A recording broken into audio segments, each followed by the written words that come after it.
udah kan point of view cuma gitu kayak apa istilahnya kan kalau bahasa kasarnya lah gitu. Sabar. Masih lewat dong, mami dong. Awas tangga, awas tangga.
Jalan aja.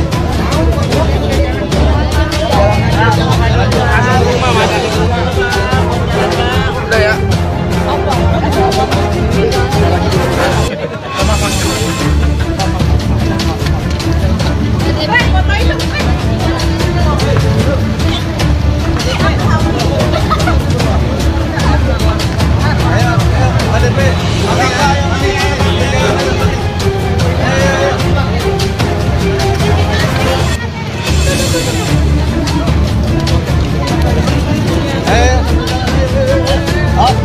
Mobil.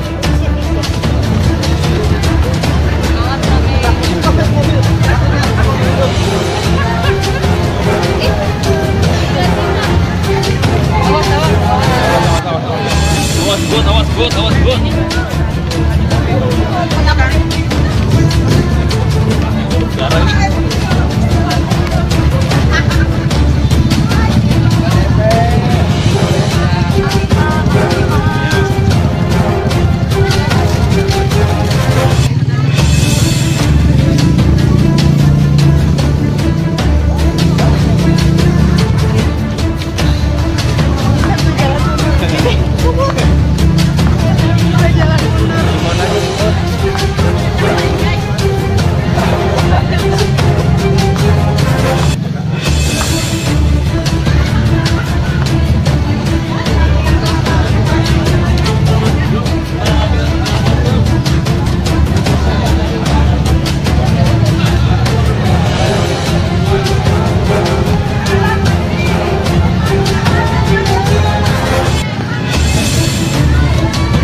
Tadi mediasinya ya, mungkin teman-teman udah lihat sendiri mediasinya seperti apa.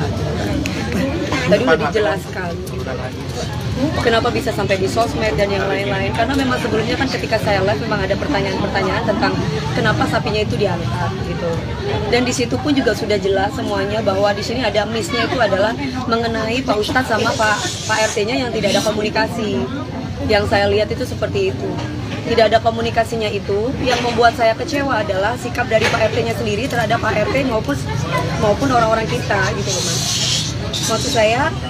Maksud saya seandainya pun kecewa, kan sekali lagi bahwa sapinya itu bukan untuk saya atau orang lain. Semua untuk warga di sini. Niat saya tuh baik loh. Niat saya tuh baik, nggak ada unsur politik ataupun apa, dan itu sudah saya lakukan 5 tahun. Saya tinggal di sini tuh 5 tahun. 4 tahun tinggal di sini, 1 tahun nggak tinggal di sini, saya sering di sini aja, saya masih berhubungan. Pertama saya pernah saya melakukan itu bersama Pak Ustadz dalam arti melakukan memberikan sembako, memberikan daging itu pertama kali tahun 2000 pada waktu pandemi. Itu ada Pak RT. Setelah itu banyak keluhan dari para warga ke saya mengatakan bahwa sembakonya tidak saya tidak mendapatkan sembako Bu, tidak rata lah, yang tidak begini, tidak begitu. Padahal saya itu RT tempatnya Bu Dewi, justru yang dapat kadang RT lain. Akhirnya saya cari solusi sendiri. Saya curhat sama Pak Ustadz, terus Pak Ustadz mengatakan ya udah langsung saja ke saya Bu, biar saya nanti akan list orang-orangnya. Bukan saya yang minta list, dari Pak RT-nya sendiri yang memang menginisiatifkan untuk memberikan list. Bu, saya list ya Bu. Nah, dari list itu dikuponin gitu loh Mbak. Karena kan yang saya tahu yang namanya sembako, entah itu Idul Fitri ataupun Idul Adha, itu kan buat orang-orang yang tidak mampu. Kalaupun kita mau makan juga nggak apa-apa, tapi kan bukan yang pesta buat makan sendiri, tapi lebih mengutamakan orang-orang yang tidak mampu. Makanya saya selalu berhubungan dengan Pak Ustadz, dan mungkin kalau mau jadi saksi, warga-warga di sini jadi saksi kok. Dari awal saya tinggal di sini, saya berhubungan dengan Pak Ustadznya itu, ya memang udah dari door to door, bukan baru sekarang. Tapi kalau keadaan di sini tuh peraturannya adalah kalau memberikan sembako atau memberikan daging itu harus pamit sama Pak RT-nya atau kepada Pak Ustadznya. Tidak boleh bikin acara sendiri terus bagi sendiri, itu tidak boleh. Makanya itu yang dijelaskan. Dan ini salah pahamnya adalah saya itu kenapa kok nggak langsung aja dikasih alamatnya. Saya tuh teleponan langsung sama orang Brebesnya, sama orang yang jual sapi itu saya. Jadi nggak mungkin saya bilang bukan Dewi Persik, orang saya ngomong itu Dewi Persik yang harusnya 170, dia kasih diskon 140 ke saya ceritanya. Ini saya Pak, biasalah namanya dagang-dagangan beli sapi, pasti teman-teman tahu kan kayak gimana. Ya udah cuman sebatas itu, saya memang tidak kasih alamat rumah saya kasih alamatnya masjid sebelakang rumah aja ya Pak, biar nanti berhubungan dengan Pak Ustadz. Nah itu poinnya. Setelah itu nanti akan ada orang kita yang akan ngambil sapinya, itu doang. Nah, tapi sapi itu bukan untuk saya, untuk warga di sini, saudara-saudara saya. Dan itu saya lakukan bukan hanya sekali, tapi sudah dari tahun sebelumnya sudah pernah saya lakukan. Dan tidak ada politik-politikan, dan kami tidak ada nyebutin nama kubu lain dari dia, tidak ada sama sekali. Terus ketika saya tuh live dan akhirnya saya memberikan caption, karena di situ banyak sekali yang berkomentar tentang politik-politik. Akhirnya saya bilang, bertetangga tadi, captionnya mana, IG-nya biar saya nggak salah ya, captionnya ibu kan itu akhirnya di playingin victimi, kenapa nyolek panis. Loh saya kan memang benar bertetangga. Nah saya tulis di sini seperti ini, apa karena bertetangga sama Pak Anies Baswedan gitu doang. Terus kemudian banyak di situ bertebaran dan yang lain-lain ngomongin tentang politik. Jadi saya bingung gitu loh. Politik apa? Orang saya dari dulu mungkin kalau tanya sama warga nggak ada politik-politik, dan nggak ada menyebutkan nama kubu siapapun di kami, itu nggak ada. Itu loh Mbak. Jadi saya merasa bahwa ini apa-apaan sih Pak? Tadi sampai marah ngamuk-ngamukan sama Pak Topan. Sampai Pak Topan bilang gini, Bapak kan memang bentak-bentak saya. Bilang sama bos kamu, sampai kayak begitu. Bilang sama bos kamu, warga kita tidak kekurangan daging dan tidak butuh daging. Saya punya niat baik loh. Dan itu diiyakan sama Pak RT. Dan itu diiyakan dia emosi. Pak RT dia bilang dia emosi. Lah maksud saya cuman bilang, Bapak bisa nggak Bapak tidak emosi Pak? Bapak ini kan RT gitu loh. Kami ini warga, otomatis kami tuh anak. Bapak itu adalah bapak kita. Bisa nggak Bapak bicara baik-baik? Datanglah ke rumah saya Mbak DP, bener nggak? Enakan gitu mengayomi, bukan malah ngebentak asisten saya, ngebentak security saya. Jangan pandang status, nggak ada kaya, nggak ada miskin dalam hidup ini, semua sama. Kenapa saya tadi marah seperti itu? Dia bentak-bentak saya lagi. Ngomong masalah ras lah yang sebelahnya, kita orang Betawi, nggak ada mau orang Betawi, mau orang Madura, semua sama. Jangan pernah berbicara ras, jangan pernah berbicara tentang agama, nggak ada. Niat saya ibadah, niat saya itu baik, niat saya itu memang dari dulu saya lakukan, bukan cuma sekali. Tolong teman-teman luruskan ini. Ini saya lakukan bukan cuma sekali. Kenapa sampai viral dan kenapa sampai ngoceh di sosmed? Karena ketika saya live itu banyak bertebaran di situ menanyakan tentang kenapa sapinya diangkut. Gitu loh ceritanya. Saya punya niat baik loh Mas. Dan saya cuma menyayangkan sikapnya Pak RT. Kenapa harus bentak-bentak? Kenapa harus marah-marah? Saya perempuan. Habis marah-marah dan bentak-bentak dia ketawa-ketawa. Mungkin ada beberapa wartawan yang jadi saksi di situ yang mau videokan kami. Pantes nggak Pak RT kayak begitu? Saya merasa kecewa dengan sikap yang kayak gitu. DP, solusinya tadi apa? Masih belum ya nanti. Gak ada solusi. Belum ketemu titik terang nanti ya. Gak ada solusi, gak ada temu titik terang. Orang saya dibentak kok, semuanya dibentak di sini. Ya saya ngamuk lah, saya marah. Saya punya niat baik, gak ada saya politik-politikan. Cukup ya. Yuk. Apa yang mau disampaikan oleh Mami? Semoga semoga ini tidak jadi contoh buat semua RT ataupun RW. Seandainya ada sesuatu yang tidak berkenan dengan hati, nggak harus dengan emosi. Langsung tanyakan langsung ke warganya. Seperti saya, kan ini berkaitan dengan saya. Nggak usah nyampaikan ke bos kamu, apalah, nggak usah seperti itu. Langsung tanyakan aja langsung sama saya. Mbak DP ini ceritanya bagaimana? Kenapa ini sapinya kok bisa diangkut? Seperti itu. Justru bukan diangkut untuk dikasih korek. Saya taruh di penjagal supaya, karena apa kan beliau kan ngomongin masalah duit. Saya bilang, ya udah Pak, tenang aja. Nanti dipotongkan aja. Ada berapa orang di sini, mau 1000 kayak 2000 kita kasih, sampai kita ngomong kayak begitu. Saya utarakan itu ke ART saya, tolong sampaikan itu. Dan saya lagi syuting, jadi bukan dititip sehari 2 hari, dititip cuma beberapa jam Mas. Karena di rumah nggak ada orang, cuman ART aja. Bukan nggak mau kotor rumah saya. Satu, saya tidak mau alamat saya tahu. Seandainya pun memang tahu, kebetulan di rumah saya itu cuma tinggal ART yang nggak ngerti. Perempuan semua gini, sapi mau diapain gitu loh. Akhirnya saya udah minta tolong sama Pak Ustadz aja, karena memang kita biasanya minta tolong sama Pak Ustadz gitu loh ceritanya. Mbak DP sekarang sapinya gimana jadi Mbak? Udah dipotong-potong, Ada siap udah tinggal kita bagi-bagi, dan itu biasa kita lakukan Mas gitu loh ceritanya. Tinggal beres aja semua. Mami kesan berarti tadi nggak ketemu jalan tengahnya berarti? Belum. Biasanya suka dibagikan dengan Pak RT yang sama, Mbak. Gini, yang hari tadi aja Pak Ustadznya sama Pak RT-nya agak crash. Kenapa? Kalau saya lihat di situ, si Pak RT-nya bilang, saya cuma dapat sembako cuma sekali. Gitu. Bukan dari saya, dari Pak RT-nya.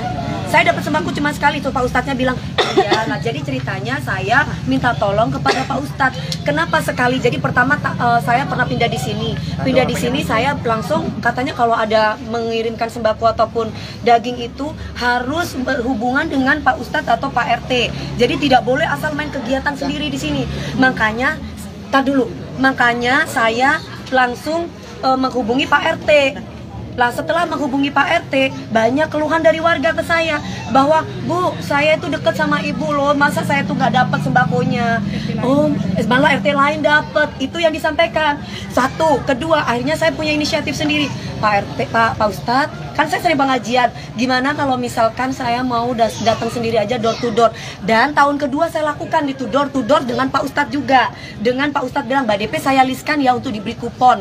Maksudnya list itu dikuponin gitu loh. Oh iya, nah, itu kita lakukan. Tahun ketiga juga, tahun keempat juga. Nah, tahun kelima sekarang ini itu gitu loh. Nah, cuman bedanya adalah yang dapat sapinya kemarin dari orang Brebes itu adalah Pak RT-nya. Gitu loh ceritanya, bukan Pak Ustadznya. Jadi ini tidak ada komunikasi antara Pak Ustadz dengan Pak RT yang saya lihat. Tapi maksud saya bukan berarti Pak RT-nya ngamuk-ngamuk ke saya atau ke orang-orang kita. Niat kita itu kan baik gitu loh. Jadi ada miskomunikasi ya, Bu? Miskomunikasi, Mas. Soalnya apa? Tadi Pak Ustadznya tiba-tiba dimarah-marah, dibentak-bentak sama perempuan yang di situ. Ingat ya, apa gimana tadi? Ingat ya, Pak Ustadz, ini urusannya kamu sama kita.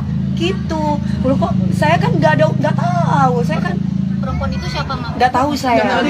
Kubunya Pak RT katanya. Katanya masjid bukan tempat nitip-nitip. Hah?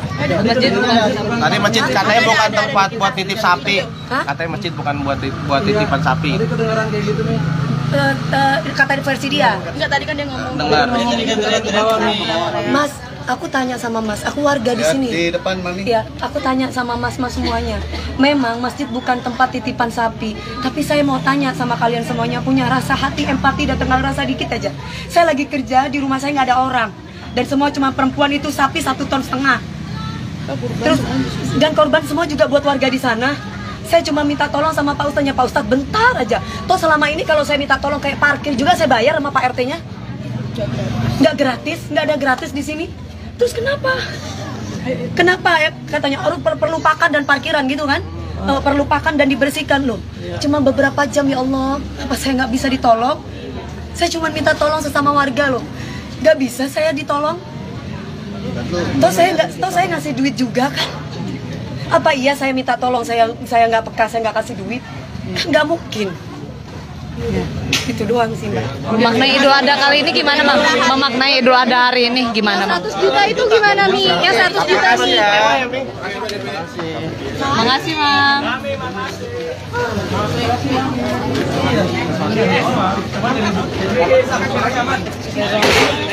Dan tuh slogannya tuh kamu lihat tuh. Di baliho itu coba Di baliho itu dilihat. kalian lihat tuh. Udah itu aja rekam, itu aja rekam. Itu balihonya. Itu ada 2 orang tuh tadi yang di sampingnya pas di gambar itu yang samping kacamata itu Pak RT kita, coba lihat. Ini timnya mereka. ya nggak tahu, mungkin mereka ngelihat Dewi Persik kali goyang-goyang sama Pak Ganjar kali. Makanya jadi kayak agak Ada sensi kali sama kita. Iya Pak, nanti ya. Oh iya, siap. Nih, melihat. Iya, maaf ya Pak, udah bikin gaduh di sini, maaf ya Ibu. Sama Fel. Doakan saya. Udah. Mami tetap bagi-bagiin hasil Oh iya, udah ada listnya kok. Saya itu nggak lihat Pak RT-nya, saya lihat mereka loh. Lo gimana? Orang mereka sama keluhnya sama saya kok. Iya kan? Bener gak? Ini kan ibu-ibu semua, nenek semua sama saya sayang kok. Ada makanan, saya dikasih makanan. Justru warga-warga di sini sayang sama saya. Iya. Makanya saya ingin berkorban sepenuhnya sama mereka, karena mereka sayang sama saya. Gitu. Mami tadi melihat akhirnya timbul masalah ini dan ini menjadi sebuah ganjilan di hati. Mami melihat dan menyikapinya seperti apa tentang apa yang dilakukan oleh Pak RT seperti itu? Itu kan sebenarnya udah ya apa yang aku lihat ya, seandainya posisi Mas jadi aku ya apa yang Mas lihat gitu loh. Kita berbuat baik tapi dipolitisir. Gitu doang, yang berpolitik bukan kita. Lah kalau misalkan di Instagram ada tulisan Pak Anies Baswedan bertetangga, ya kan memang bertetangga tuh dari di baliho itu aja udah dia sebelahnya kanan kiri tadi. Bukan, salah nggak? Enggak, kan aku nggak ngomong apa-apa. Tapi Mami nggak jelasin, ini bukan masalah politik. Pak RT ini kan saya niat baik, saya Udah untuk bilang membagikan. tadi. Udah bilang Udah juga. dijelaskan. Dan Bang nggak ngerti juga. Saya sudah bilang bahwa tidak ada politik di sini. Ini masalah Islam, Mas. Aku tuh berkorban, Mas. Dan itu saya lakukan bukan tahun sekarang, tahun dulu juga ibu-ibu juga saksinya warga kok. 3 tahun berturut sama warga. Ada saya, tapi saya udah 5 tahun di sini. Berarti kan ada beberapa warga yang nggak dapat. Ini jadi Mami akan terus turun langsung untuk bisa memberikan secara langsung agar sampai ke masyarakat atau seperti apa? Ya. Karena kan sebelumnya nggak nyampe nih ke warga. Akan terus turun langsung melihat. Dari dulu saya turun langsung, Mas. Ada listnya. Saya nggak pernah nggak turun langsung. Jadi kalau ada yang bilang Dewi Persik nggak turun langsung, saya dari dulu turun langsung. Gitu. Jadi kalau ada yang bilang kenapa baru sekarang dari dulu, tanyain ini mereka. Kalau enggak Pak Ustadz saya suruh. Gitu loh. Jadi berarti kalau untuk kurban sendiri yang membagikan itu untuk RT berapa sampai RT berapa? RT saya kan RT 4 RW 6. Jadi ya saya nggak begitu terlalu tahu. Yang tahu tuh adalah Pak Ustadz. Cuman jadi kalau misalkan saya ke tempat warga aja, saya dibawa Bu DP di sini. Ya saya, halo Bu, saya gitu. Jadi saya nggak ngerti sampai ke belakangnya kayak gimana gitu. Berarti hanya mengikuti list dari Pak RT, Pak Ustadz aja ya Pak Ustadz? Iya. Pertama Pak RT yang seterusnya saya tinggal di sini Pak Ustadz. Ya udah ya Mas. Nih yang 100 juta Dumi itu. Yang 100 juta sudah jadi dijelasin tadi sayang. sudah Pokoknya dijelaskan. Kalau mau tahu Pak RT-nya itu tuh liput. Bisa dibilang itu sebuah pemerasan yang dilakukan oleh oknum Apa RT miskom tersebut ya? Atau seperti apa? Bukan masalah uang itu Mas, tapi masalahnya adalah bagaimana sikapnya seorang RT yang harus bisa mengayomi warga itu doang. Bukan masalah 100 apa, bukan. Masalahnya adalah sikapnya dia yang tidak mengayomi kita, tapi marah-marah gitu doang. Makanya aku tadi marah karena memang dia bentak-bentak kita kok. Nunjuk-nunjuk sambil ketawa-ketawa dan bentak, gimana saya nggak marah. Coba kalau dia bisa baik, saya juga pasti baik lah. Berarti penegasan kembali berarti daging nanti akan dibagikan secara langsung sore ini. Iya, dari Kita lihat kondisi aja, nanti kita lihat listnya sama Pak Ustadz nanti. saya baru ngeh gitu. Oh iya ya, saya ngeliat di mana itu? Baliho. Di baliho itu kok agak dikurangi 1 baliho. Kemarin ada beberapa baliho. Sebelah kanan tuh si RT, sebelah kiri itu satunya lagi. Bapak yang tadi yang ngomong bahwa kita harus bisa. Iya, intelektual. Yalah. Nih berarti akan lapor ke Pak Lurah nggak tentang kejadian ini? Oh, ya pokoknya itu kita akan tidak aja ke depannya, kita Mas. lihat ke depannya Itikat kayak baik gimana. Pak Ini ART saya nya ingin gimana? ngademin hati saya dulu. Mendingan kalian syuting aja itu tempat. Syuting tuh apa syuting Baliho syuting aja syuting. Mukanya Pak RT-nya yang biar sebelah gini sini ya Mas. Biar gini, jangan tuh saya yang dikira berpolitik, karena dari tim kita nggak ada ngomong kubu sebelah, nggak ada. nggak ada gitu. Saya dari dulu artis, saya nggak ada mau jadi DPR, nggak ada. Saya dari dulu nggak ada berpolitik-politik, saya dari dulu Dewi Persik seniman. Oke. Ya, terima kasih. Terima kasih.